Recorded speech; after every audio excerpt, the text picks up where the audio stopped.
emergency for the first time in about... This is Jim, and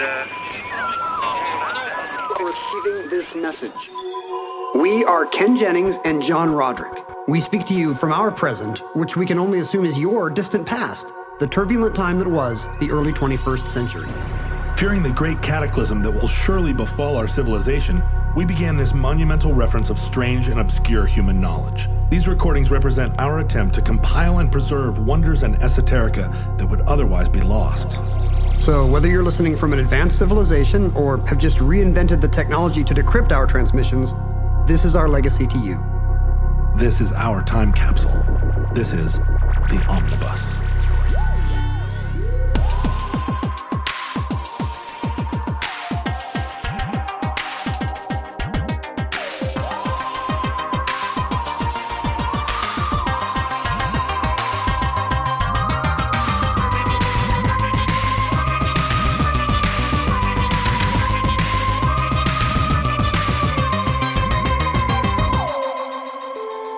You have accessed entry 709.1T0416, certificate number 40618.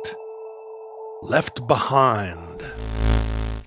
The wrath of God is to be outpoured on this earth through an unleashed fury of nature, because God is warning mankind that judgment is coming, and these are labor pains, and the closer we get to the birth of His kingdom, more frequent and intensive we'll get until the birth of the kingdom of God. You don't need to do atmospheric noises because there is actually a sound vet at this point that turns on a sound effect. Oh, cool. Do you want this to you want your wind noise to come before or after?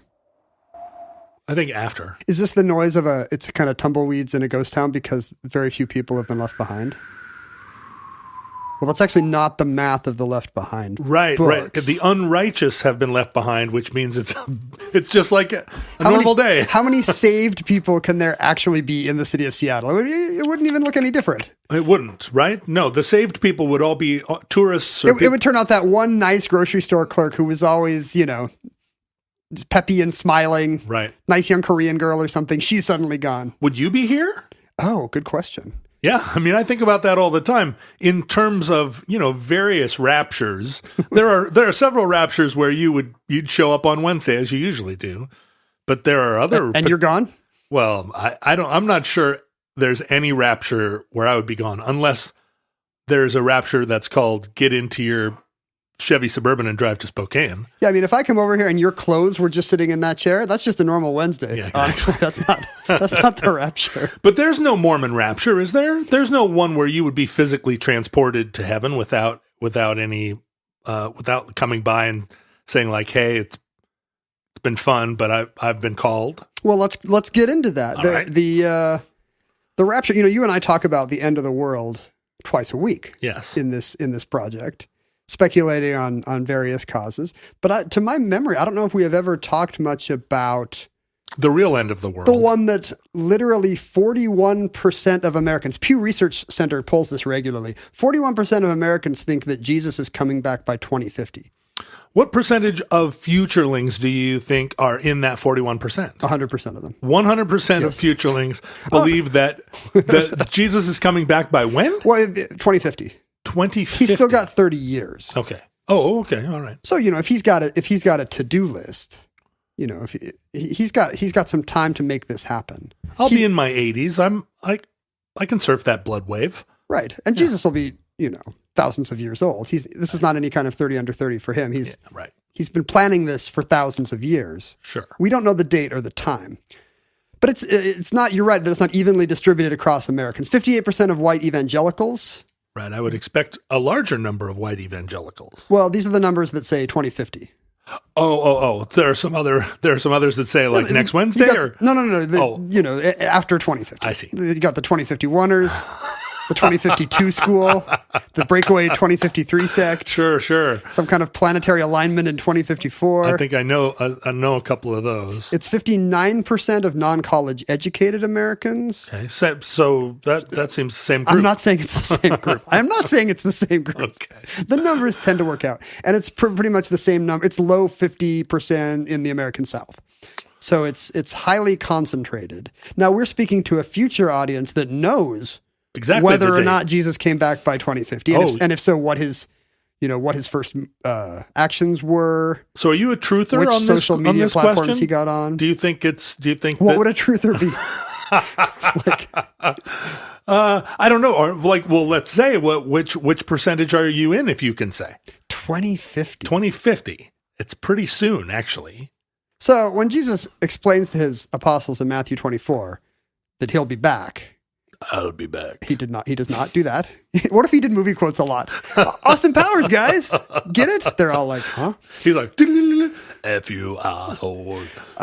He tells them that no one knows the day or the hour of his return. Oh, okay. That's complicated considering how many people claim to know. 58% of people have it narrowed down to between now and 2050. Now, I guess you could say these people don't know the day nor the hour. They're just pretty sure it's between now and 2050. Right, but it's a loophole. That seems like pretty like a blasphemous or not Bible literalists. Well, I mean, these people are literalists, so they'd be happy to proof text and say, "Oh, well, I don't know the day nor the hour, but I've read this best-selling book I got at what's it? What I'm trying to make up Barnes and Nobles. No, I'm trying to make up a name for a weird Christian bookstore. Oh, Olive Branch Books or something. Yeah, Mount Tabor. I went to Mount Carmel Books and Tchotchkes, and this little paperback told me so.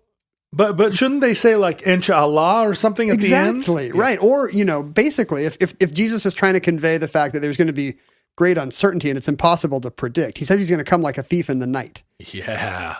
That's my kind of Jesus. What does that even mean? Well, he's like in a ninja costume. He slinks around. I think what he's trying to convey, he's not going to take your stuff.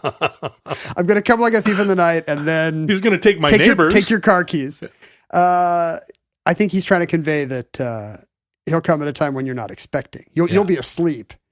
And so if really 58% of white evangelicals think it's a specific time frame, that would certainly imply that it's not going to be that time frame.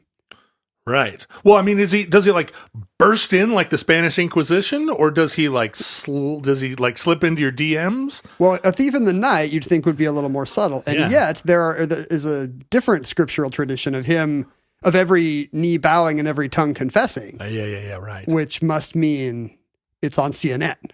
Doesn't Nostradamus say that someone in a blue turban is going to rule the earth for 1,000 years? Sure, the man with the blue turban and the four gardens. Right. Yeah, we all know about that. Deep throat in a parking garage in Washington, D.C. So, it's an interesting thing the future is going to have to know is that roughly almost half of America thinks that the end is going to come, and not through climate change or nuclear war, the kind of things that you and I were brought up worried about. Right. But really through these Bronze Age, very specific Bronze Age prophecies about a massive battle in a Middle Eastern valley. Do sentient aspens have their own Jesus?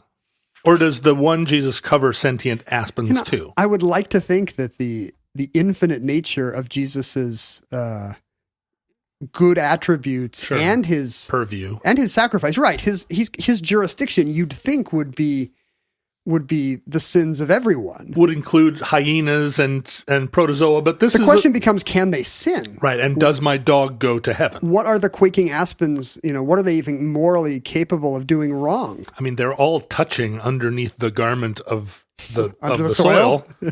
Right? It's just one big aspen orgy all the time. It's just like a bunch of polyamorous trees. Well, now I kind of don't want Jesus not to be in Jesus's jurisdiction. Sure. Why should he have to deal with that? It's weird. Where are they going to root in the clouds? So this is one of the fundamental questions that we here in our ivory tower, the Seattle liberal elite enclave. Right. We can kind of ignore the fact that that everybody was raised, that another half of America that we don't know was raised with all these books in their basement, very specifically promising all this stuff. But it's the part of American life that is the most confounding, because a lot of these people are also colonels in the United States Air Force. A lot of them are most of them. Well, yeah, like of those 58% of white evangelicals, 2/3 are Air Force colonels holding one of the two keys right now. So that is the U.S. Congress, is made up of people, a lot of people who at least profess to be, although there's a sense, at least I have, that they're very cynical about it. They can't all really think this way, right? They just know that, wait, this is the only way to get elected. So a certain percentage, and I have no idea how to gauge it, but a certain percentage of futurelings listening right now are searching their tendrils or searching their tentacles, and looking deeply into their tentacles, going, "Wow, have you ever really looked at your tentacles?" But they're saying about themselves, well, yes, I am one of these people, a certain percentage of our listeners. I hope they don't make cheap jokes about people like me that had one of these weirdo Hal Lindsey books in my basement as a kid. Oh, you did? No, I didn't. But that's what they're saying. Oh, I see what you're saying. They're saying, I hope these two liberal elitists don't turn their sardonic eye on me. But it is something I think we have to reckon with. The fact that, yes. Even though, we're more skeptical of religion in this society than probably we've ever been since colonial times. Which society? Since the North America, since the Great Awakening, has never been more secular than it is now. I think of it being more secular in 1979 than it is now. Is that not true? Well, there are some data points, and we can look at those when we meet Mr. Tim LaHaye, one of the protagonists of this particular Omnibus Project entry. I can't wait. I'm on tenterhooks. But yes, if we generally think, despite this kind of decline in religion in the public space that I think everybody would have to agree with no matter what their ideology, most people, unless you're kind of an angry internet atheist, you have this idea that religion is kind of generally a benign force that we associate with kind of benevolent, small town, American communitarianism. 1,000 points of light, everybody helping their neighbors. It's idealistic. It's, it's something to shoot for, even if you really can't buy a lot of the specifics. What a nice thing. And there is this kind of just some small, quaint anti-Catholic racism and anti-Semitic, but we can overlook. Sure. If you limit yourself to the 6 non-offensive chick tracts. But the whole thing has, as part of its, at least as you point out, at least in the 21st century, a big part of the equation today for the most politically powerful portion of religious Americans is the absolute certainty that the end of the world is coming and in very specific ways maybe can be hastened. Why not? Is this an example of a whole group of people that never think about the future at all, except in this one context?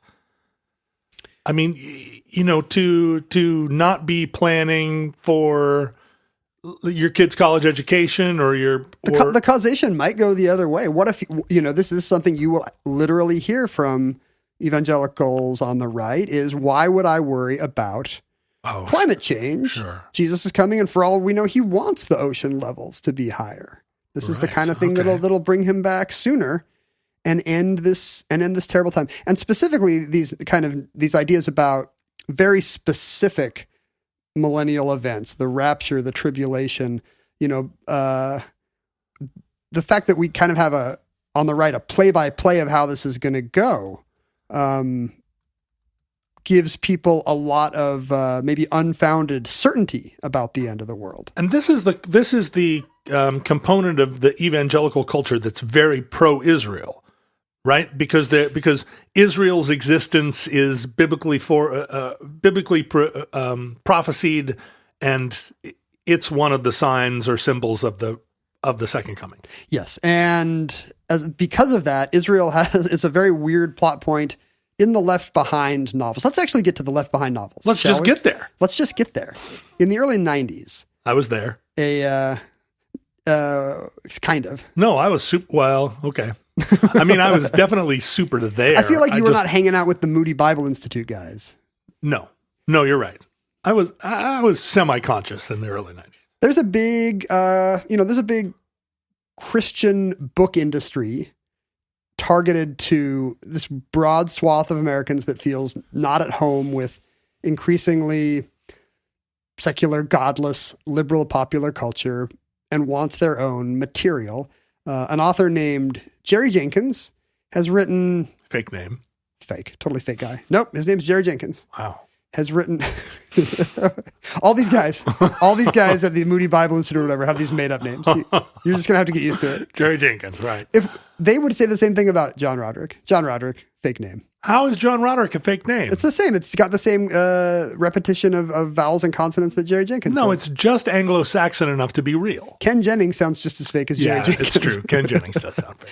And he looks fake too. He's kind of got this, he's this kind of stocky, barrel-chested, white goateed guy that you could see golfing with your uncle. Yeah.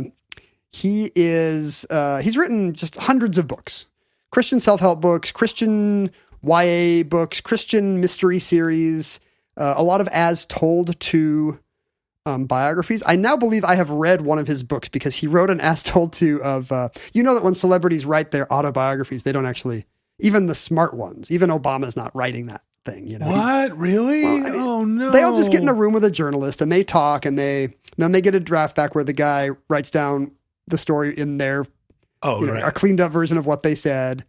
And then that's why all those books are so boring.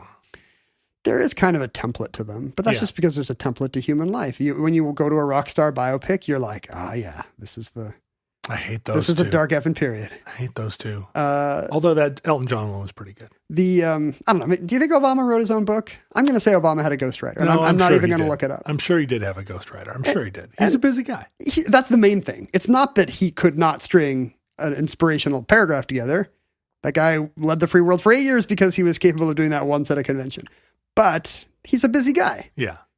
You know how long it takes to write a book? A long time. In the case of my latest book, 4 years. I watch you do it every day. It's still not done. It's taken me 20 years and I'm still not done. So he would write these as told to biographies, many of them for Christian presses. For example, I think I read his book about B.J. Thomas when I was going to a Protestant, extremely Protestant middle school in the late 80s. Is B.J. Thomas of BJ and the Bear? Is that the same No. BJ?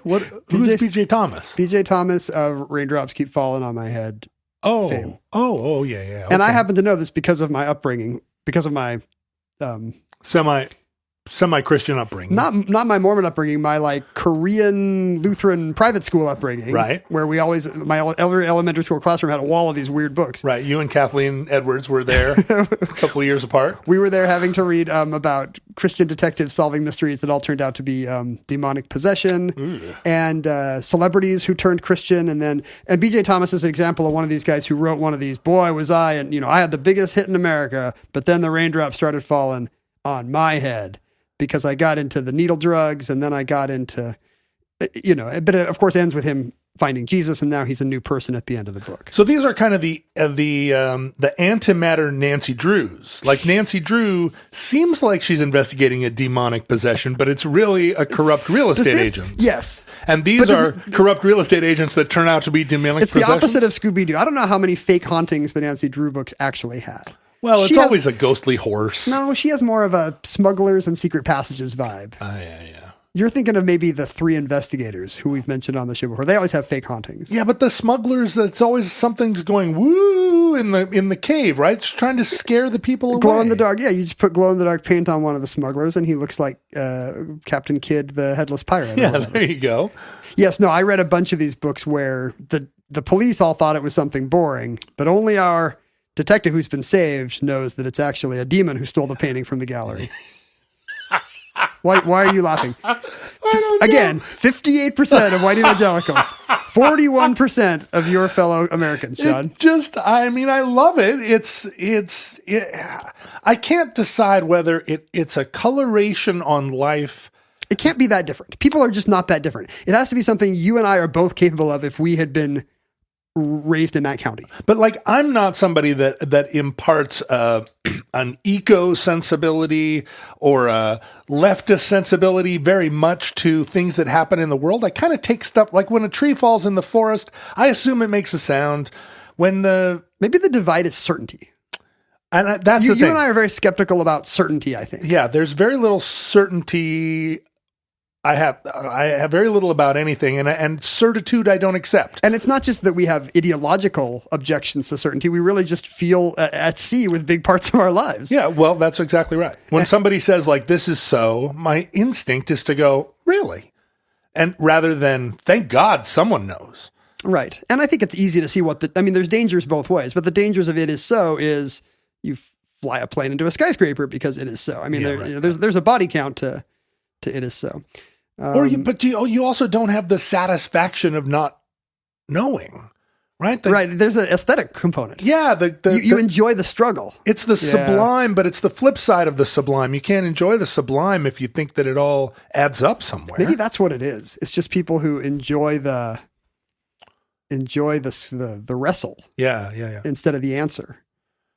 Well, yeah. I mean, that's the difference between a good university education and a poor one. The answer has to be good, though. And the Left Behind books are not good. No, is most of the people being burned alive in a firestorm? Look, I've never read one, so I don't know what the end result is. I don't want to generalize about Christianity because God loved us all enough to sacrifice his son. That's a really beautiful story. I don't know. It's a weird story, frankly. I don't want to get into the Bible either. He comes back to life. It never makes any sense to me. Spoilers. He comes back to life. Okay. I mean, yeah, right. Of course, right. But the sacrifice part is the one that I fully don't. You don't think it's like a mom suffering privations for her kids, or maybe lifting up a car? I don't know. Lifting up a car. I'm a little confused about the metaphor now. Okay, all right. Lifting up a car. Let's go with that. But you're right that there are when you get into some of the specifics, if you take one verse from the book of Ezekiel and extrapolate a full 500-page Tom Clancy's type book out of it, some of those specifics are deeply weird. I just have this picture of the Council of Nicaea trying to stitch together 50 different books written by semi-literate people in Aramaic and just coming up with this story sort of out of it's like that's probably not too far off. Yeah, it just feels like what? But it made sense at the time, or like they'd all been drinking all day. You can't argue with success. Right. 1 billion people like the story. Right. Well, or at least don't understand it enough that they're like to complain about it. Sure. So Jerry Jenkins has written a bunch of these As Told To books. A lot of athletes: Oral Hershiser, Mike Singletary, Coach Joe Gibbs of the. I'm going to get this wrong. Broncos, maybe? Because it's a that's the demographic that these Christian dads are going to want to read about, especially if a lot of these guys are God-fearing men. And it's a core experience of Christianity, which is to have earthly success, and to find it wanting, and then to have either a return to the fold or a lightning bolt. And for the reader, and this is something we're going to see over and over again, there's a kind of marginalization you feel when you're a God-fearing evangelical in America, and the culture is not your culture anymore. Right. Nothing is made for you. And so there's a sense of legitimacy when you're like, oh, man, I read this book and Mike Singletary saved, Right. There's like a deep craving for that kind of material. Like, it's not crazy, Jerry Jenkins' agent calls him up one day in the early 90s and says, I'd like to introduce you to someone. I'd like to introduce you to Tim LaHaye. You are a novelist who has been telling me lately he's got writer's block and you don't have an idea for a novel. And Tim LaHaye is not a novelist, and he's got just a crackerjack idea for a novel, and I want you guys to connect. Is Tim LaHaye related to Anton LaVey? Yes, sounds very... He's the opposite of him. If the two were ever to come into contact, there'd be a ginormous explosion. No, Tim LaHaye at the time, and Jerry Jenkins certainly would have known of Tim LaHaye. He's maybe the most influential American of that period that none of us have ever heard of. Uh-huh. And when I say none of us, I mean people who didn't have a basement full of Hal Lindsey books. He was he started out as just a Baptist pastor. I think he was saved at some point in his 20s or 30s after a low point, which is very good in sermons. He became a Baptist pastor and a very influential and ambitious one. He founded a Christian college in San Diego. He founded an institute for creationist research at another Christian college in South Dakota, or in San Diego. So he's setting up this, this is a period when he's kind of setting up this alternative ecosystem to the godless agenda that he sees rising in the rest of America. In 1979, he is one of the voices who tells Jerry Falwell to form the moral majority. He says... Which is neither. He says, Jerry Falwell, you should form the moral majority. I read the bumper stickers. And, it's, we talked about this in the Anita Bryant show. Mm-hmm. This is a time of a massive groundswell where American religious Christian experience, which had kind of been very broad and unfocused and had these Catholic and Lutheran and Episcopalian arms, different kinds of well-behaved religion, really became laser focused on politics and on specific issues. Right. School boards and abortion and sex ed and gays in the schools and drugs. We got my brother always has some story about some guy moving into their neighborhood and just saying over the fence, yeah, we moved here from Florida. They got the gays in the schools down there. Gays in the schools. I don't even know what that means. They got the gays in the schools down there. I went to Gays in the Schools Elementary in St. Petersburg, Florida. At first I thought you said they got the gays and the schools down there, and I was like, oh, wow. Even worse. I know. Homosexuality gays and science. Schools?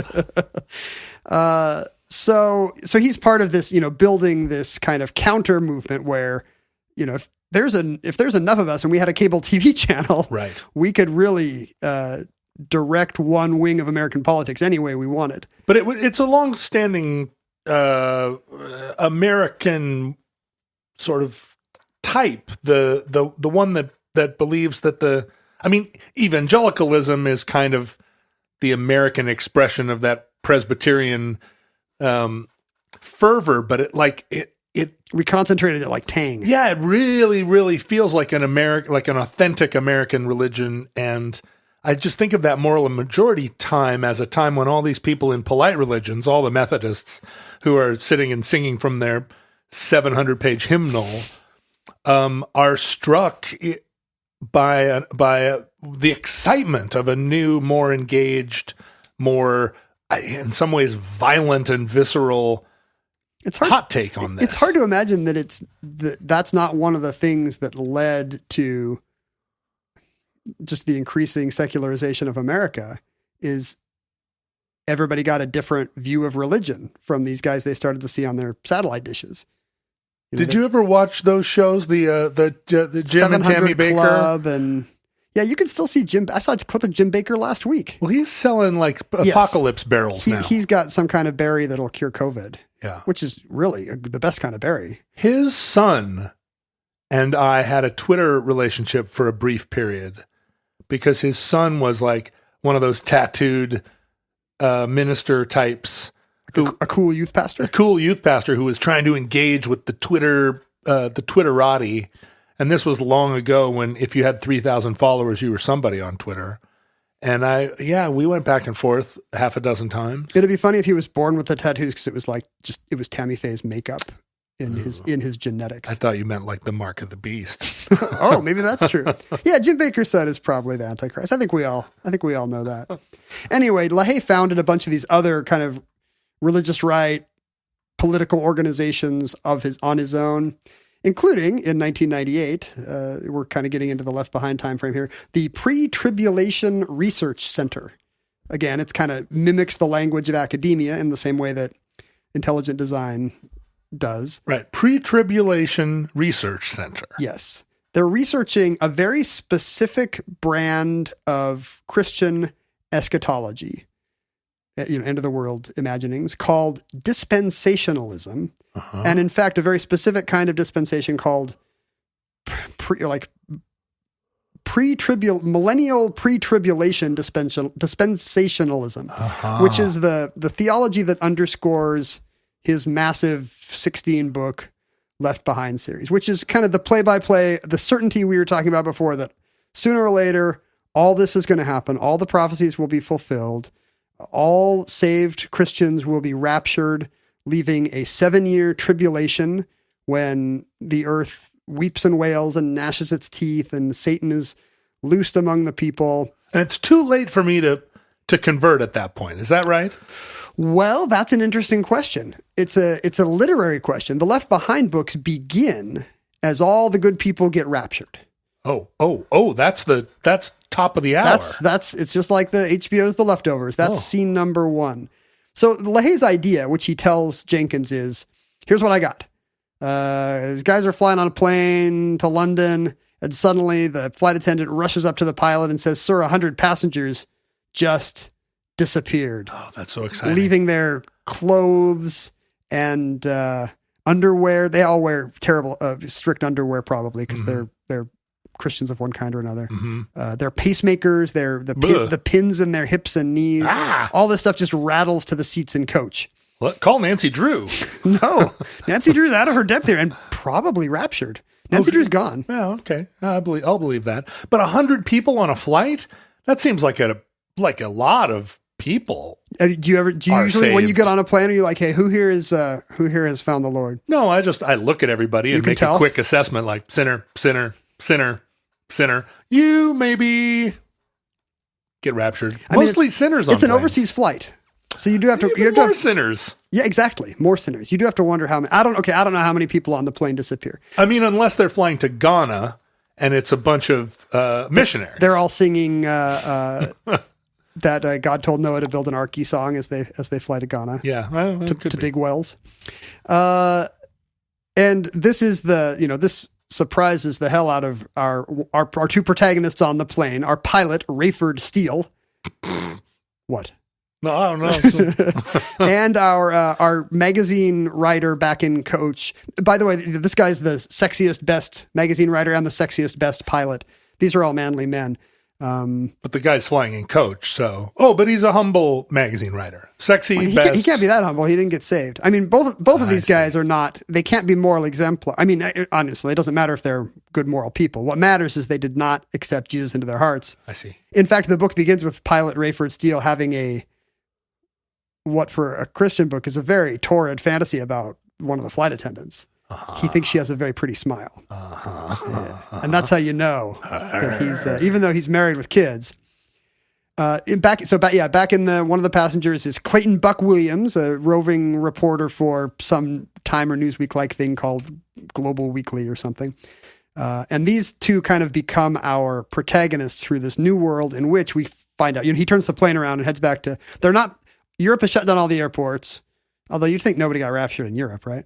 Nobody, he turns the plane around. They just have enough fuel to get back to O'Hare. He drives home and finds that his wife and son, I guess the righteous ones in the family, have disappeared. Wait, his wife and son were saved and he's out checking out the smile of some flight attendant? Just like so many wayward husbands, he's got a dutiful Christian wife at home. What does the Pew Foundation say about that? How many split families are there, do you think?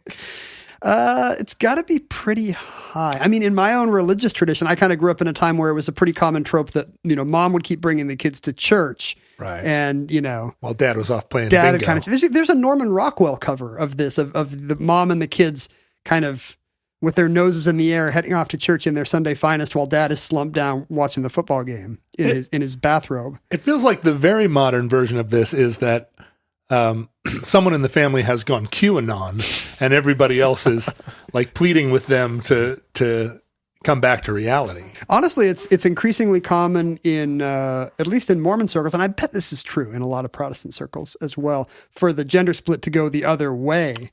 It's mom who is troubled by, tired of the patriarchy. Exactly. Yeah. Who for various feminist issues is increasingly skeptical about the faith in which she was raised, and it's beleaguered dad having to take the kids to church. Right. Anyway, so yeah, I think they're split families. In this case, permanently split because Rayford Steele is now trapped in a world he never made. Wow. And of course, this is a huge geopolitical moment. This is a Thanos type event where a billion Christians are gone. It seems very much like you would, if you had the option, you would immediately convert because, it all turns out to be true, so get me out of here. So the scripture is silent on whether the dispensationalist theology is kind of silent on whether or not people can convert during the 7 years of the tribulation. And you'd think that the implication would be, it's too late. They had their chance. So how much predestination is here? I mean, how much is this Presbyterianism or Calvinism? Well, there's some Jenkins and LaHaye are both sympathetic to certain kinds of Calvinism, but also they have their own beeves with Calvinism, as we will see. Oh, I just remembered something that's padding the numbers on the plane. The kids all disappear. Oh, because they were baptized but have not yet fallen? Yeah. Falling is something that happens in your teen years when you get introduced to rock and roll. Or maybe they weren't baptized, but Are innocent? Jesus turns a blind eye. You know, they're still young enough that they're not fully aware of the evil they do or can't do any. Wait, isn't that a problem with abortion, that those babies aren't baptized and so they go into purgatory? This is a long-standing... Let's get our story straight This here. is a long-standing Christian difficulty with infant baptism, and it's not even related to abortion. It's just, well, what happens What if a to stillborn baby? Or, or somebody that dies before the baptism, or all those. It was trouble during the Renaissance, because what about all those great classical people we adore who lived before Christ? You know, what you're telling me that Aristotle's in hell, and that's why Dante has to create some kind of nice part of hell. Like a little grassy lobby outside in kind of limbo where Plato can chill with Homer. But Joseph Smith solved this problem. Yeah, with the retroactive baptism. Well, there's that, and also Mormons don't go for infant baptism. Oh, right on. Mormons are baptized. Yeah, I don't want to toot my own horn too much. Mormon kids are baptized at the age of 8 if they so choose. The idea being, at this time, you know, they're well on their way to knowing the difference between a good choice and a bad choice. So you should do it affirmatively. You should choose. Right. Yeah. And the idea and the implication is that anybody who dies before the age of 8, of course, is just fine. Get out of jail free card. Yeah. Right. But you don't have like an 8-year-old Rumspringa, do you? That seems like a little early. 7.5. Yeah. Second grade, you eat all the pixie sticks you want, baby. Jenkins agrees that this is a fantastic idea. He and LaHaye's, for a Christian press called Tyndale Press, publish. Is that a biblical reference? Tyndale? Yeah, I think William Tyndale, an early reformer. I think he's actually a publisher, isn't he? Am I remembering this right? A translator of the Bible. There we go. Leading figure in the English Protestant Reformation of the 16th century. So yes, that's like Mount Carmel books or whatever we were saying. Mm-hmm. This book is subtitled A Novel of the Earth's Last Days. And yes, you know, they've kind of solved the dramatic problem inherent in a lot of Christian and evangelical fiction, which is, you know, what do you do with all these good people? Is it boring? You know, where's your conflict if everybody's good? Right. So LaHaye very candidly got rid of all the good people, like on page 2. Right. So what is their interest? Why do they even care about what all the bad people are doing back on Earth? Well, the novelty in Left Behind theology, which is kind of new to dispensationalism, I think I did not quite get to this point, is that you can actually be saved after the fact. Oh. In fact, these people did not miss their chance. Is it a steeper climb? Or do you have to... One would think so, although, you know, I would think it would be easier. You live in a world where the power of God has been made manifest, and not only that, you can know exactly who he chose to take away. You know, on HBO's The Leftovers, it's kind of a random segment of population that disappears, and it really just turns half of the world into cultists, but really a lot of them into just kind of skeptics at sea, because now we know there's a higher power and it seems random. Yikes. Right. But here... real estate prices fall. Though, I mean, that would be true. Right. It's all the Thanos stuff. Can the Mets even field a team? I don't know. Actually, yes. College baseball, or what's the most Christian sport? College football will be fine. But I don't know about track and anything field. else. Track and field. Track and field, you think all those guys are saved? I bet. Not a lot of sin in cross-country running. Oh. Well, I don't know. Wait a minute. I mean, they're all Norwegians. So what kind of... the men are all Norwegian. The women are all gay. Yeah. I mean, not all, but... I mean, it's going to be... pious. Gay, but pious. I mean, if LaHaye and Jenkins's view is that, you know, none of these gay people will be saved, then, I mean, the WNBA is in trouble. I think that's clearly wrong. We just want to hasten to add that we don't agree with this aspect of dispensational theology. So that's the point of these books. It's like the Christian Archies. It's meant to give us sinners a path. Yes, and it creates a new, and LaHaye and Jenkins brag about that. Every book has one specific conversion experience in which one previously unsaved character accepts Christ. They have said in interviews that they estimate about 2,000 people have been converted as a result of reading the Left Behind books and these touching accounts. How many? 2,000 people. That doesn't seem like very many. Yeah, the books have sold 55 million copies. But- so what, 2,000? Well, in this case, they are literally preaching to the choir. Yeah, right. Who's buying these books who is not saved? 2,000 people that were in a vacation house somewhere, and this was all there was, and Or they're in a Barnes & Noble and they accidentally think it's like a Tom Clancy book. Right. These books have a lot in common with the techno thrillers that were popular at the time. They are full of plot and incident, not particularly well told or with particularly graceful prose, but they move fast and they are full of crazy stuff. The world in which they take place is, by the way, at the moment of the rapture, their world is already very different than ours. Okay. Oh, it's an alternate universe. It has to be because of... because there were 100 Christians on an international flight? There are already, according to dispensationalist theology, there are already certain requirements that have to be in place before the rapture. Guy with the blue turban. Israel reformed. Exactly. I see. Israel. According to LaHaye's very specific reading of the Bible, Israel now has to be Greater Israel has to essentially have taken over the whole Middle East. For the rapture to take place. So just in an aside, in chapter 1, we learned that a bunch of these people are on the plane heading to Israel, where a new kind of Norman Borlaug style agricultural miracle has happened. The Negev has bloomed. Huh. Israel's GDP is now such that it has made peace with all its neighbors. Huh. Well, yeah.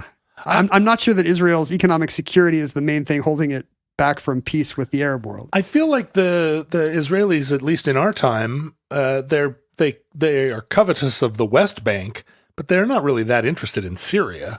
No, but in this world, they have expanded to the Euphrates because that's how somebody is reading the books of Isaiah, Ezekiel, and Revelation. Sure. So it's just kind of hilariously revealed. Yeah, and as we all know, Israel now goes to the middle of Iraq. Sure. Baghdad is a Jewish city. Jerusalem Jerusalem has all been solved very easily. It's now the center of all the faiths who all have free access. I support that. Sure. International city. It turns out Spaceport? it turns out it was easy. But as soon as so that's what's going on before him. But as soon as the rapture happens, the 7 years of tribulation are prophesied to be a time of great turmoil and suffering. As we know, an antichrist will arise. Right. In this case, it's a Romanian dictator named Nicolae Carpathia, which seems to be kind of a Ceausescu riff. That's a fake name.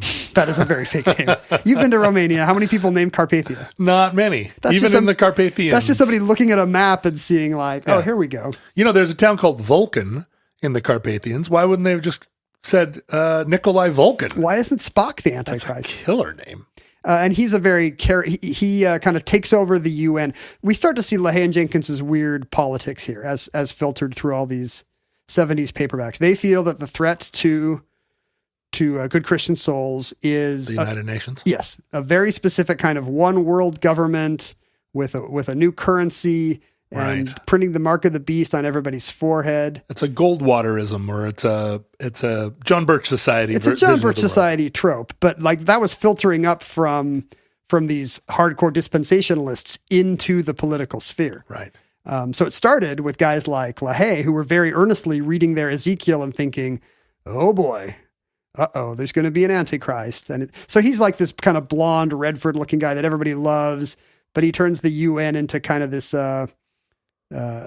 hippy-dippy, even more secular and heretical institution designed to thwart God's plans in unclear ways. One planet, one people.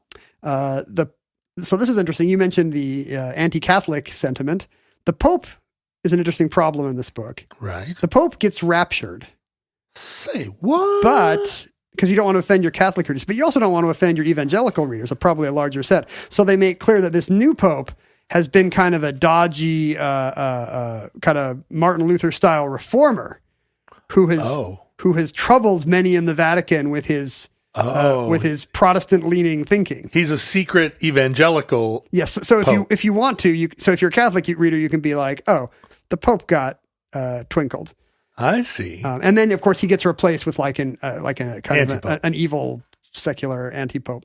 But if you're an evangelical reader, you can be like, I see. The Pope only got raptured because he was like a secret Pentecostal. How much does a Catholic have to veer to qualify as on the right side of Jesus? It depends on who you ask. I think most of these well-behaved Protestant denominations accept Catholic baptism. If you're converted from Catholicism to Methodism, you don't have to get rebaptized, and vice versa.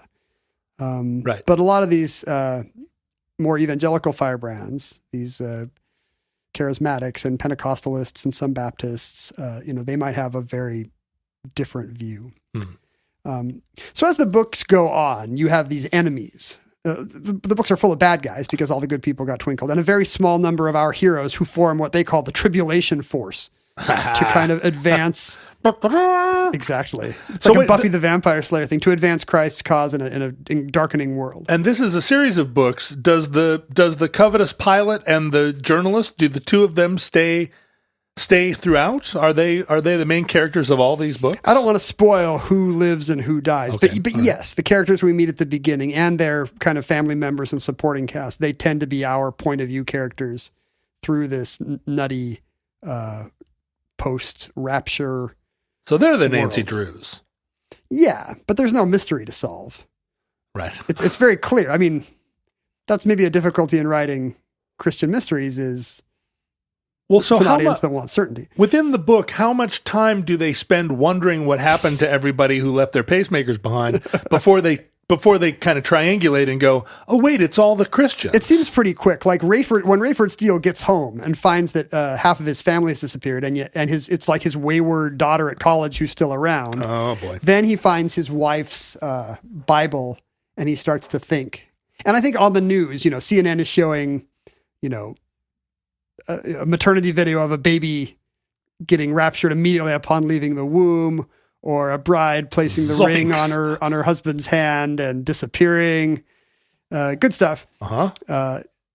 He finds his wife's Bible and reads, just happens to open to 1 Corinthians 15, which reads that, what will happen at the time of Jesus' coming, and he will take everyone up with him, and they will never taste of death. I mean, that's another weird thing, is that you'd think that death and resurrection would be a big part of the Christian message. That's kind of the hope of Christianity, is a new life after the grave.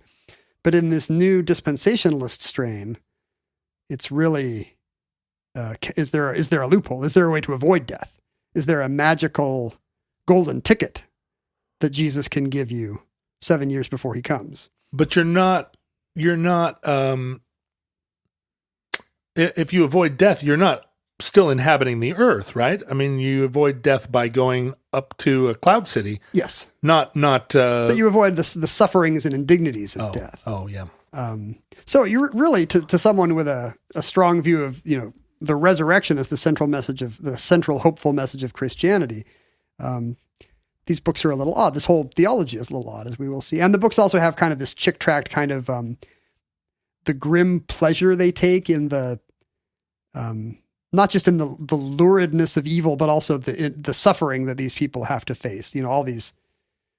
All the villains that we meet face terrible ends, and often at the other end of an attack helicopter, because the cool thing about the millennia, the tribulation, is it's going to end with the Battle of Armageddon. It's going to end with the biggest battle in human history. So for a Clancy reading dad audience, this is good stuff. And do any truckers say "ha ha ha" before they get their comeuppance? You can kind of sense the writers and the readers all saying "ha ha ha" as all these forces of liberalism and the New World Order, one at a time, see that how hollow and empty it all was and are cast down to hell. At the end of the books, I mean, spoilers. Yeah.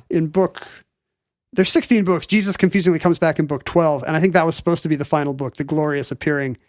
Then there was a series of, these books were just licensed to print money. Yeah. They were, again, 55 million copies sold. They were just atop the New York Times bestseller list for years. So the New York Times would legitimize them by putting them on the bestseller list. It's like the rap charts or whatever.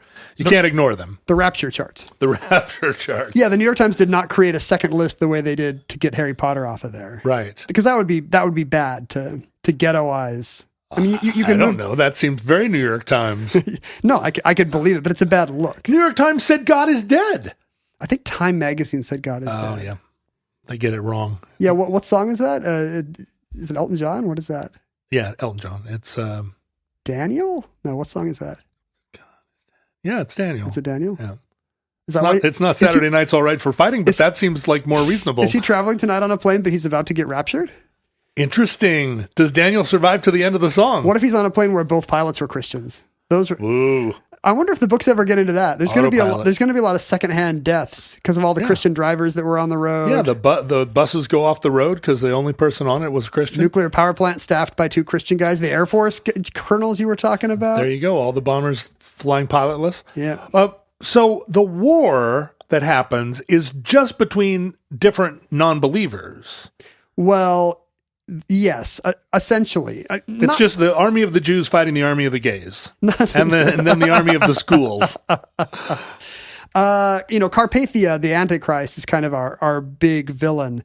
But the tribulation force actually leads the battle against him. So we do have people to root for on the good side of Armageddon. Oh. Then, of course, when Jesus appears to marshal his troops, then you've got an actual heavenly protagonist. So this is the thing that confuses me about it, which is this is all foreordained, right? You can't fight the Antichrist with nunchucks.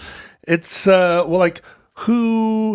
it's like all these superhero movies where Superman's going to win. So who cares? Why spend 45 minutes on some giant battle with the space lizard? Hundreds of millions of people go. I mean, I guess you don't know if Godzilla is going to beat King Kong, but you're pretty sure that Thor is going to win.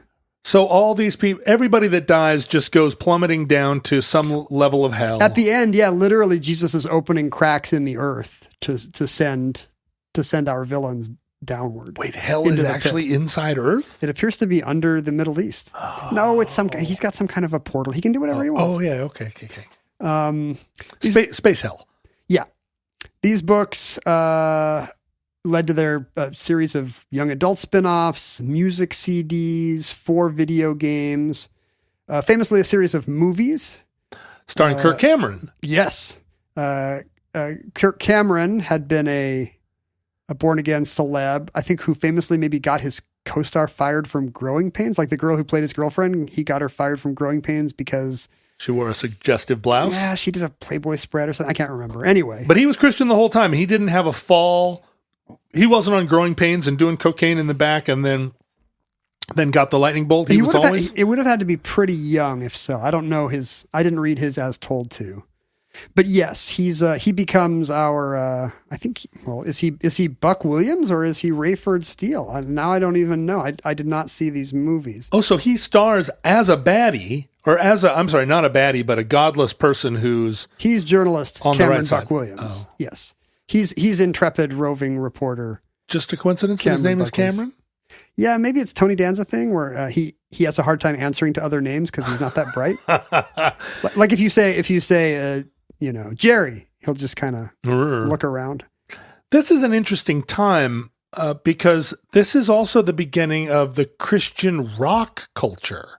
Right up until the early 90s, it seemed to me, most Christian pastors still believed that rock music was taboo rhythms and it was driving kids to play Dungeons and Dragons. And then all of a sudden there were all these blues rock dudes who were writing songs about Jesus, and then bands, Stryper, I guess, was late 80s, but Stryper. But, all of a sudden rock and roll was a thing that you could. It was a radio format. Yeah, you could love Jesus through rock. And it really bothered me as a rock musician because it's probably just generational turning over. I was going to say somebody looked at poll numbers, but no, it's just generational turning over of the pastors. Yeah, anybody who was born after 1950, yeah. I'm sure there's Christian rap. To the ones that think they heard, I did use the J word, because I ain't too soft to say it, even if DJs don't play it. Yeah, there are actually Christian rockers in the Left Behind movies. Some of your favorite Christian TV personalities and pastors and musicians appear. As cameos. A lot of them appear in the airplane. They're the ones who get raptured. Get it? Uh-huh. See it? All your favorites are gone. The movies were not very good, not very popular. They were released on the first one at least was released on video first, and then in kind of an odd move, they were released to theaters after. But like churches were encouraged to pay thousands of dollars to sell out a whole showing and then try to sell the tickets themselves. Yeah, sure. The Amway model. Yeah, because they're trying to, they want to be up in the box office numbers with The Wedding Planner, Hannibal, and Saving Silverman. You know, So it's payola. basically. They're getting their album in the charts by selling it for 99 cents. It's like, or Prince giving them out at a concert, I guess. Right. That was, good model. It worked. Until they banned it. In this case, it did not work. I think not only did churches lose money, but they didn't sell out that many theaters. So the movie did not make back its costs, and that's kind of what turned LaHaye against his partner, Paul Lalonde of Cloud 10 Productions, who had made the movie. And there was a lawsuit. He saw this as just the great legitimization of his work when hundreds of millions of Americans went to a big budget Left Behind movie, and when the movies were tacky and unsuccessful. LaHaye got mad. As much as he complains about the liberal media and its godless dollars, he really wanted his movie up there. Yeah, some godless dollars. So there was later a reboot. There was a lawsuit between LaHaye and Lalonde. Why are all these Christians named La something? LaSalle. Jerry LaJenkins. LaWanda. And then LaHaye got the rights back and produced his own reboot. This time he was going to do it right. He gets a big star. Kirk Cameron? Oh, can you imagine a star even bigger than Kirk Cameron? Think. Tony Danza. It is, no. Nicolas Cage. What? Come on. A gonzo movie star who will do anything for the right size check. He's not a born again, is he? Nicolas Cage? No, and that's the idea. Now that Right. Nick Cage is headlining this movie, people will see that this is just going to be a regular, and the reboot kind of diverges from the books a bit. It's less about the theology and more about action set pieces. So who's backstopping all this? Like, how do you pay Nicolas Cage? Where do you get $100 million or however it's, It's easy to go golfing with 4 guys in outside Orlando and find out how many of them want to contribute to your, and this, again, these books sold 60 million copies. This is not weird, crummy stuff. This is mass culture. Like, it's hard to think of another series over that same time period that outsold it. Harry Potter is probably the only one. Are these movies so bad they're good? Are they like things that stoners sit around and watch, or are they just so bad they're bad?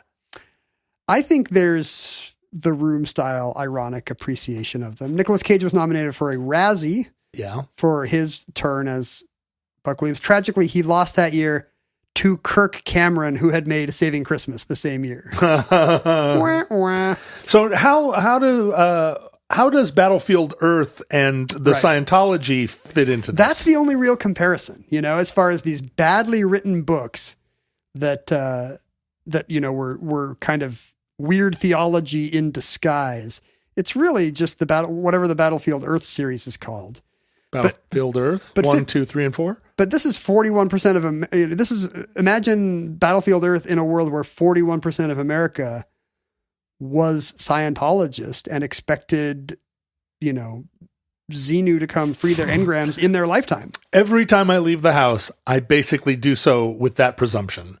I put my seatbelt on and I'm like, okay, here we go. Back out into the world of people with. You've got your Xenu as my co-pilot bumper sticker. Yeah, Xenu's on his way, and I'm just trying to get to the grocery and back. Xenu, take the wheel. So really, I don't know. The movie should have done better. But the other thing that happens right around this time, the books come out between 1995 and 2007, which neatly brackets a big sea change in American politics, the beginning of the Bush era, and kind of the remaking of the GOP. I mean, Reagan was a movie star, he mobilized conservative Southerners, who were worried that there were gays in the schools, but he wasn't himself a Christian. He would say he was, but he was just some Midwestern Disciples of Christ kid. Yeah. George W. Bush was our first president who really spoke the language of the evangelical right. He would talk about his low point and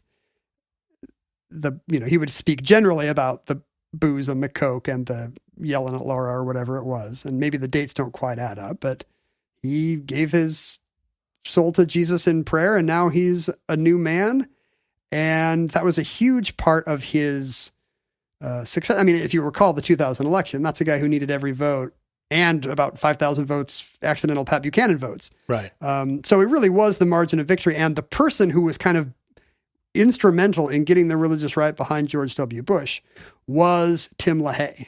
Oh, wow. He had that much sway. Yes, and not because of the Left Behind books. He already was. He didn't write a word of those. Right. Jerry Jenkins wrote all those books and then would send chapters to LaHaye to be like, or, at least said he would send chapters to LaHaye to be like, hey, is the theology good? Am I interpreting Isaiah right here? But yes, LaHaye, by all accounts, is the one who would get Bush in a room with these guys. And he knew that the Republican field of candidates was full of guys who could not talk the talk. Like if you put George H.W. Bush in front of these, in front of, a room of these evangelical leaders, and they said, what would you say to Jesus at the final judgment? Right. They'd ask him how much a quart of milk was. Right. No, but George H.W. Bush would actually say, well, I tried to live a good life and be the best I could. And that is absolutely not what these people want to hear. George W. Bush knew you have to say, look, I'm a sinner. Right. Like I've had some low moments, but then I found the Lord, and he was good at that. Like a lot of addicts in recovery, probably sincere about it to a great deal. I'm not saying it was an act. So now you've got someone in the White House who was put there by this kind of wing of the Republican Party that believes that trouble in the Middle East is not only inevitable, but good, kind of good, and circulating lists about, the 20 things we need to see in the Middle East for the end times to be guaranteed, as if they were policy documents. And I'm not saying the Joint Chiefs are circulating these. Although but the Air Force guys certainly were. You got to think about these Air Force guys. But millions of voters are circulating this. And coincidentally, and believing very specific things like, hey, Revelation 16 says the Euphrates River has to dry up. And of course, that happens in the Left Behind books. And hey, 200 million demonic horsemen from beyond have to blanket the Middle East. And did that happen? Well, it happens in the Left Behind books. But did it happen during the invasion? It did not happen during the Bush administration. Oh, I didn't see any demonic horsemen in the news. I was worried.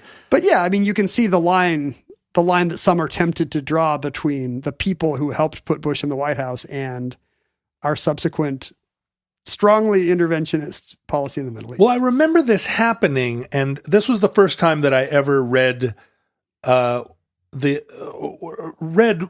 evangelicals being like very vocally supportive of Israel as a, politically they were supportive of American support for, financial support and intervention in the Middle East. And it was all new to me thinking of those groups of people as traditionally extremely anti-Semitic, how they made this pirouette. Well, they can still be anti-Semitic. Right. So this was really fascinating to me at the time, and yet it didn't seem to, like most apocalyptic prophecies, it didn't bear fruit or like, how do they account? You never saw the guy with the blue turban? No, I mean, I kept looking for him. Well, that's why they say 2050, that's enough time for wheels to turn. The head of ISIS did wear a dark turban, and that felt very much like, okay, this is it. Here comes ISIS, a new caliphate. But then that didn't pan out either. That was the beginning, I think, of the time when, this wing of evangelical Christianity had flexed enough political muscle just to say, guess what? Like, we can see policy miracles through imperfect vessels. And I mean, it's pretty easy to draw the line from there to Trump. Yeah. Who wins evangelicals in big numbers, despite really not being convincingly sincere or devout on not just any religious issue, but really any issue whatsoever. And yet, I like that you couched that in like mitigating terms. Well, I don't know his heart. Yeah, I suppose. Maybe Trump will get raptured tomorrow. I don't know. Sure. But, he's just leaving a giant, badly tailored suit behind. Yeah, he gets raptured to rape heaven. Well, exactly. And none of that stuff, none of that, kind of the gross sexual stuff that we thought evangelicals were turned off by mattered, because the Bush years had kind of taught the leaders of the movement, no, what you can really get is policy movement, no matter how much of a dingbat the guy is. Right. We like a story with a turns out. Yes. And the story of Left Behind has a couple interesting turns outs, I think. I've alluded to this a little bit before, but the books have been a huge voice in propagating this idea of pre-millenarian dispensationalist theology. As we all know, all the righteous will be zapped, they'll be disappeared, their clothes will flutter to the ground. At that point, an antichrist will appear, probably from, somewhere kind of papist. You would think that the thrift stores would be super cool after this, except all those people are wearing like Old Navy and Gap. What if some of them are actually wearing cool old clothes? None of the people with cool clothes are going to go to heaven. That's just, it almost goes. A lot of dockers are going to be lying on the ground. Yeah. But what if a lot of grandpas are just leaving behind cool old stuff? But those guys all wore JCPenney suits, like I bet you 1 in 100,000 Brooks Brothers suit wearers is actually going to heaven. So you're just thinking how this affects Value Village. How it affects my particular interest in a certain rack at Value Village. So you've got this whole time frame that that evangelicals make charts about. Rapture, 7 years of tribulation. Then these 20 things happen in the Middle East. Then in the Valley of Megiddo, and this is all treated as biblical fact. In fact, dispensationalism is considered to be either somewhere between speculative or heretical by almost all Christian sects. And Catholics, Orthodox, Methodists, Episcopalians, Anglicans. Speculative Lutherans. is intrinsically heretical in this context, right? Well, yes. And in some degrees, it's not just heretical because it's speculative. They believe it's heretical because it's non-biblical. The worst thing it can be. Not just that they've gone too far, but really, no, the reference to people being caught up to meet Jesus in the air is not any kind of rapture. Honestly, it's not. The rapture is not good Christian theology. There's no rapture in the Bible. Jesus says that, or there's a prophecy in Corinthians and Thessalonians about people being caught up to meet Jesus in the air. But that could just be Jesus meeting with the righteous in heaven in some generalized later time period. That's actually the official line of most theologians. The idea that there will be a rapture 7 years before a tribulation, actually dispensationalism only goes back to the 19th century. This breakaway Anglican dude named John Nelson Darby starts his own... Also a fake name. Serial killer name. Starts his own outfit called the Plymouth Brethren and proposes this idea of dispensationalism, which holds that through different epochs of time, God has had different deals and goals with different eras of humanity. There's the 1,000 years from Adam to the Tower of Babel, and then there's a different time period up to Noah, and then with the end times and the millennium being the last of these. In fact, that is a minority viewpoint. I mean, it didn't exist before 1880, for one thing. And it goes against kind of the mainstream Christian idea of covenant theology, which holds that God has had 2 or 3 overarching covenants with his people throughout all of history. A covenant of grace, a covenant of works, and possibly a covenant of redemption. And that it's heretical to hold that he's got different schemes every 1,000 years. Right. And what happened in the U.S. in the 19th century, you were pointing out that all this stuff tends to get concentrated and weirdified on the frontier. Fears of religious liberalism and kind of Enlightenment style rational thinking in the 19th century led a bunch of American writers to embrace Darby's idea of dispensationalism and his charts about what's going to happen on which month when Jesus comes back. Because it seemed like a better option than that everybody's out getting, like reading comic books? Or honestly, I think it's just a TED Talk. Like people like that it's a hot take with a chart. Because these things are very, when you look at evangelical literature about the end of the world, it's always got time frames and graphs and and this is the thing from the book of Daniel and this is the thing from the book of Hosea. And a very influential American study Bible called the Schofield Reference Bible picked up on Darby's dispensationalism and then just immediately sold a generation of American religionists who I don't think had any idea that this was kind of new and possibly heretical stuff. Was it, they sold like an annotated Bible? Yeah. And so the Bible's got the Bible, but then all the study materials are like, this is a reference to the rapture, which will happen 7 years before the, you know. Right. And it's in the Bible. So, hey, it's got to be true. And this led to 20th century Christianity where, you know, Billy Graham and, again, this Hal Lindsey guy, the guy with all these world banking conspiracy thoughts about the New World Order, kind of meshed his conspiracy theorizing with the Book of Revelation. Why is the American Talmud such a wackadoodle document?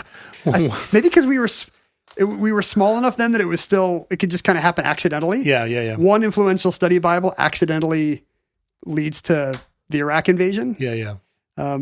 So the one turns out about the Left Behind books is that I think secular America now largely believes this is what Christians believe. Sure, right. This is the literal interpretation of the Bible, and the craziness of it. It's in a Kirk Cameron movie. It's got to be true. Yeah, is that this is what God really is up to, and the rest of us we've metaphorized it to the point that we no longer. Yeah. But in fact, almost any theologian or religious body you actually talk to in the Christian world will say, no, this stuff is speculative at best. Right. The other turns out is the fact that the Left Behind books, you know, even though they started to come out in 1995, they have kind of a much older pedigree. In 1973, Tyndall Press, the same press that put out Christian Archie? Left Behind. No, what was that called? Those Christian Archie books are like North Star Press or something. I can't remember. Put out a novel by one Salem Kerbin called Fake 666, which that's also the lyric of an Iron Maiden song. Yes. So, you know, it's a little bit edgy. It begins on a lot of Danzig fans probably buying this book accidentally being very disappointed. This book begins on an airplane where our main character, a reporter, is sitting watching the rapture occur. The main character of both books have a wife who's a Christian who gets zapped along with their son while he and one of the daughters are left behind. Oh, a lot of plagiarism. The daughter goes on to become pregnant, and the baby is endangered due to the Antichrist's schemings. The pilot in both cases begins reading the Bible, discovers 1 Corinthians 15, 52 to 53, and is converted, begins crying. In the Left Behind book, the Catholic Church is replaced by this kind of one world apostate church led by an American cardinal. In 666, predictably, there's a Brother Bartholomew type who begins to lead a one world apostate church. Both the books are predicated on these kind of this John Darby timeline, so they all have the same zipping around the globe to witness prophecy fulfilled kind of thing. LaHaye claims that his books are absolutely original, but in fact, they are a retread of a book that came out from the same publisher and sold hundreds of thousands of copies to Christian readers. At the time? Yeah, just a decade before. Is this like... he says he got the idea on an airplane flight. But is this like when Sheryl Crow came out with that song that sounded just like a Ricky Lee Jones song, but claimed to have never heard of her? Yeah. Or George Harrison saying it was just subconscious when he wrote My Sweet Lord, I guess. So maybe it was just subconscious. Tim LaHaye was on an airplane. He forgot this book he'd read in the 70s. It goes back further than that, though. In 1913, a British author named Sidney Watson wrote a trilogy of books set during the last days called, let's see, there's three of them. In the Twinkling of an Eye. What are the other two? Anyway, these books tread exactly the same. These are from these books are written in turn of the century London. But, again, they cover all the same plot beats. So because these writers are all, cribbing from this one very specific interpretation of the book of Revelation, these books cover a lot of the same ground, and they just keep getting written over and over. And it's even better than that. In 1995, the same year that LaHaye and Jenkins published the first Left Behind book and started the snowball of sales, a different evangelical author published a book called Left Behind, which says, as the year 2000 approaches and the rapture draws near, a startling new message for those who will be, dun, dun, dun, left behind. It's the same title, the same year, the same premise. But no airplane? Maybe no airplane. It sold 200,000 copies. It says on the cover. 180,000 of them accidental. People trying to get the other left behind. I wonder if that's true. Yeah. I wonder if a lot of them came after there was another book called Left Behind. The interesting thing is this book is by Peter and Patty Lalonde. Peter Lalonde is the brother of Paul Lalonde, who would go on to make the movies of the real Left Behind book. Whoa. So it's just Behinds all the way down. Yeah, it's pretty incestuous over there. Apparently there really are only like 6 guys in Dockers just cranking this stuff meeting out. at a DoubleTree somewhere and changing the face of American culture and politics. Maybe that's evidence of their veracity. The story just keeps getting told. You can't modify it because the narrative just keeps kind of falling back into the hole of truth. Scientology is never going to catch on because, the story about the DC-10s and the volcanoes is just a little too weird. I'm going to be honest, it's limited my own faith. Mormonism's got to be held back by the angel and the golden plates and all of that, all the above. There are very few DC-10s still in the air. So it feels like that alone is the inhibiting factor. Do you think that's going to lead to a massive conversion away from Scientology when the last DC-10 is grounded? I feel like that conversion's it's already happening. And it's basically a real estate deal. Or a blackmail scheme. And that concludes Left Behind, entry 709.1T0416, certificate number 40618 in the omnibus.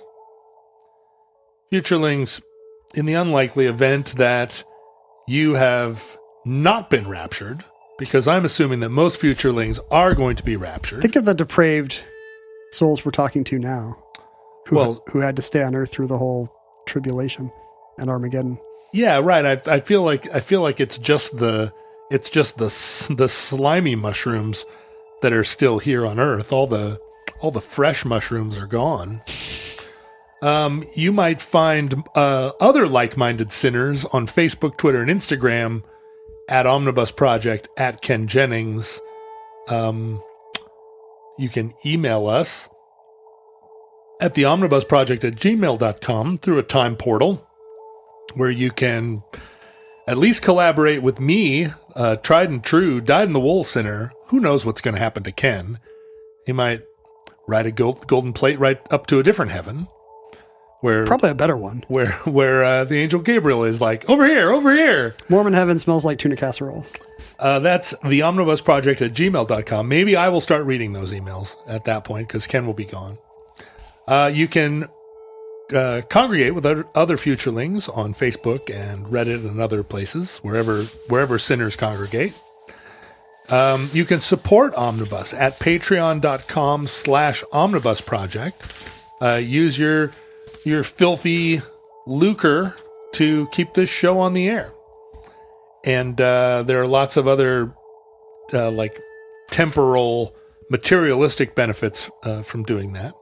Very little of the sublime, although not zero sublime. One of the perks, John, for donating to the Patreon is at a sufficiently generous level of support, you can actually suggest an omnibus topic, and we'll collaboratively settle on a topic and add the topic of your choice to an omnibus. We take requests. And in fact, we should say that it helps if you submit several topics, because that gives us a chance to pick the one that feels to us the most akin. That's true. And Andrew suggested 3 topics. Here's a little glimpse behind the curtain. Andrew thought it would be either interesting to have an omnibus on lobsters as gourmet food, okay, kind of how the lobster progressed from garbage food to luxury item. Right. Sleazy sea bug to something expensive. The Furby, yeah, the 90s era chatty stuffed animal thing. I see why he wanted that. Or Left Behind.